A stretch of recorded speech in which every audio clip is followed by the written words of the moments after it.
பாக்கி எதிர் முகாமில் வியூகம் அமைப்பதில் இப்போ முதல் சுற்றிலே உங்கள்கிட்ட இந்த முரண்கள்லாம் இருக்கு அப்படின்னு சொன்னது. இப்போ திரு ஜென்ராம் அவர்கள் திமுக கூட்டணி எதிர் முகாமில் 2வது இடத்துக்கான வியூகங்களை தான் நகர்த்த முடியும், அப்படிதான் களம் இருக்குன்றதை நீங்க ஏத்துக்கிறீங்களா? எது சொன்னீங்க? 2வது இடம் திமுக அணி நிச்சயம் உறுதியான வெற்றி, அவங்களுக்கான வாய்ப்பு இருக்கு. இதுல செகண்ட் பிளேஸ் யாருன்றதுக்கு தான் வியூகங்களை வகுக்க வேண்டியிருக்குன்றது. ஏற்கனவே இந்த தளத்தில் சொன்ன மாதிரி வித் கிவன் சிச்சுவேஷன் இன்றைய சூழ்நிலையில் இப்படியே நீடித்தால், அண்டர்லைன் பண்ணிக்கோங்க, இப்படியே நீடித்தால் திமுக 2024 வெற்றி பெறுவதற்கான சாத்தியக்கூறுகள் இருக்கு. ஆனால் திமுக கூட்டணியில் இடம்பெற்றுள்ள மற்ற கட்சிகளுடைய அதிருப்தி இருக்கு இல்லையா, நாங்கள் வலியோடு பயணிக்கிறோம் அப்படின்னு சொன்னது யாரு? திருமாவளவன். அப்போ இது மாதிரி மற்ற கட்சிகள், இப்போ சிபிஎம் சண்முகம் மாநில பொதுச் செயலாளராக பொறுப்பேற்ற உடனே நாங்கள் திமுகவின் நிழல் அல்லன்னு சொன்னார்.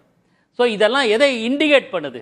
ஒன்று சீட் பேரத்துக்காக இருக்கலாம், அல்லது உண்மையாவே அதிருப்தினா வெளியில போகலாம், எதிர்க்க யாராவது ஸ்ட்ராங்கா இருந்தாங்க அந்த பக்கம். அது மட்டும் போக மாட்டாங்க. திரு ஜென்ராம் அவர்கள் சொல்றது பாஜகன்ற ஃபேக்டரை வச்சுட்டு பேசுங்க. Correct, super. அதெல்லாம் ஏற்கனவே மணிகண்டன் சொன்ன மாதிரி பாஜக ஃபேக்டர் உண்மைதான் சார், இல்லைன்னு சொல்லலை. தமிழ்நாட்டில் பாஜக ஏற்றுக்க மாட்டாங்க, இதெல்லாம் இருக்கு. ஆனால் இப்போ பாஜக தான் நம்ம இன்னும் ஒரு 5 ஆண்டுகள் ஆட்சியில் இருக்க போது, இவங்க என்ன செஞ்சாலுமே பாஜக தயவில் தானே இருந்தாகணும். மாநில கட்சிகள் நிதி கேட்கணும், பாஜக அரசு கிட்ட தானே கேட்க முடியும், வேற யாருக்கிட்ட? பாஜக வராத இஷ்யூ இல்லைன்றீங்க சார். ஒரு சின்ன விஷயம், நீட்டை சொல்லுங்க. நீட்டை இவங்களால வெற்றி பெற்று பெற முடிஞ்சதா? இப்ப என்ன சொல்றாங்க, கடைசியில மத்திய அரசாங்க கையில இருக்கு அப்படின்னு. நீங்க போராடிட்டு இருக்கலாம், அது போராட்டத்தினுடைய அதுல யாரு வலுவாக குரல் எழுப்புறாங்க அதை மக்கள் கவனிப்பாங்கன்னு திரு ஜென்ராம் அவங்க சொன்னாங்க. அது பலன் எப்போது கிடைக்கிறது அதை பாப்பாங்க சார். கொடுக்காதது யாருன்னு 70களில் திமுக எதிராக வலுவான குரல் எழுப்பியது ஸ்தாபன காங்கிரஸ். பலன் யாருக்கு போச்சு? அதிமுக போச்சு. அது மாதிரி நீங்க அதை பார்க்கணும். ஒன்று. 2வது, நண்பர் ஜென்ராம் சொன்னாரு 96 இறுதி, 96 இறுதி கட்டத்தில் காங்கிரஸ் சட்டப்பேரவையில் அதிமுக எதிர்த்தது, வலுவாக எதிர்த்தது சொன்னார். கரெக்ட்.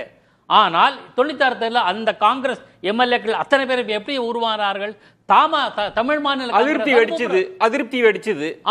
அதாவது அதிருப்தியோடு இருக்கிற காங்கிரஸ் கட்சியினர் அதிமுக மீதான அதிருப்தி அப்படியே தமாக என்ற ஒரு கட்சியை உருவாக ஒரு வழி கிடைச்சது. ஒன்று. அதனால சொல்றீங்க திமுக கூட்டணி கட்சிகளிலே உடையலான்றீங்க, அதிருப்தி மாதிரி உடைஞ்சு மறைமுகமா சொல்றேன் சார். கடைசி நிமிஷம்